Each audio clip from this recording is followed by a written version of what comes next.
कदाचित हे खरं आहे की जे काँग्रेसला जमलं नाही गेल्या 60-65 वर्षात त्यावेळेला ते यांनी करून दाखवलं, कारण काँग्रेसने एवढ्या शिव्या त्यांच्या डोळ्या देखत कधीच खाल्ल्या नव्हत्या.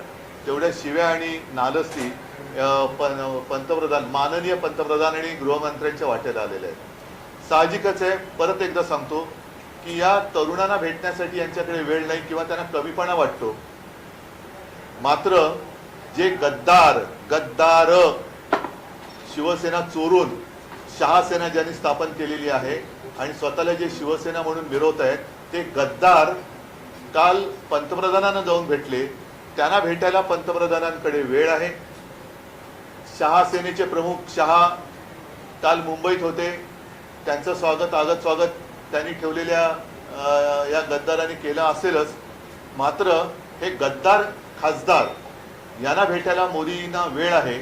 मोदी त्यांना नुसते भेटलेच नाही, तर मोदींनी जे काय त्यांना सांगितलं की जसं आपण म्हणतो की स्वामी समर्थांना आपण एक त्यांच्या चरणी लीन होतो, याचं कारण का की संकटाच्या वेळेला आपल्या पाठी कोणीतरी आहे.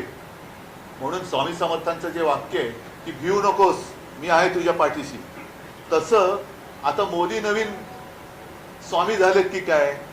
म्हणजे देशात तरुणाई तर त्यांना यथेच्छ त्यांची निंदा नालस्ती करते, पण मोदी महाशय या गद्दारांना सांगतायत की भिऊ नकोस, मी तुमच्या पाठीशी आहे.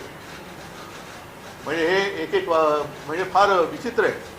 आणि आता या गद्दारांना चिंता कसली आहे, कारण वॉशिंग मशीनमध्ये गेलेत, यांना आता यांच्यावरचे डाग तर धुतले गेलेत, मात्र गद्दारीचा डाग हा धुतला जात नाहीये. तो डाग धुणारं वॉशिंग मशीन अजून भाजपकडे आलेलं नाहीये. हे बाकीच्यांकडे फोटो आलेले आहेत. काल त्यांची भेट झाली. परत एकदा सांगतो की देशातले तरुण तिकडे त्यांच्या न्याय हक्कासाठी आंदोलन करताना त्यांच्यावरती लाट्या काठ्या गोळ्या चालवतात. त्यांना तुम्हाला भेटता येत नाही आणि बेशरमपणाने गद्दारांना नुसते भेटत नाही, तर मी तुमच्या पाठीशी आहे हे सांगतायत.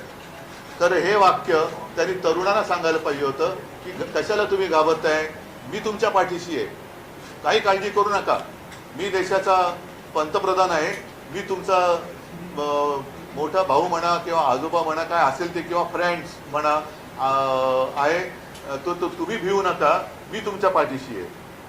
आता हे जे काही वाक्य आहे, हे वाक्य त्यांनी कशासाठी उद्गारलं बरं. ही जर का बंद दाराची चर्चा असेल तर बंद दाराच्या चर्चेतलं नेमकं हे वाक्य बाहेर आणण्याचं कारण काय, की कोणावरती कोणाला तुम्ही संदेश देताय.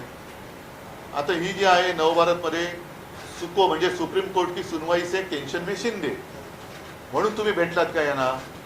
कारण आता आमचा हा पक्ष पुन्हा 6 खासदार फोडून सुद्धा महिना तर झालेला आहे ना. आणि लोकसभा अध्यक्षाने अगदी अपेक्षेप्रमाणे निर्णय दिलेला आहे. पुन्हा कोर्टबाजी वगैरे सुरू होईल, पण कोर्टात सुनावणी सुरू असताना हे गद्दार त्यांना जाऊन भेटण्याचं कारण काय. आणि परत आता हे पण म्हणून मी या पेपर सकट आणले, चिंता करू नका, मी तुमच्या पाठीशी. म्हणजे हा संदेश ते कोणाला देत आहेत, कोर्टाला धमकावणी देत आहेत का, धमकावत आहेत का हे की मी आहे यांच्या पाठीशी, का अमित शहाना देत आहेत. कारण मागे असं होतं की हे मिंदे जायचे तेव्हा ते त्यांच्या शहासेनेच्या प्रमुखाला भेटायचे.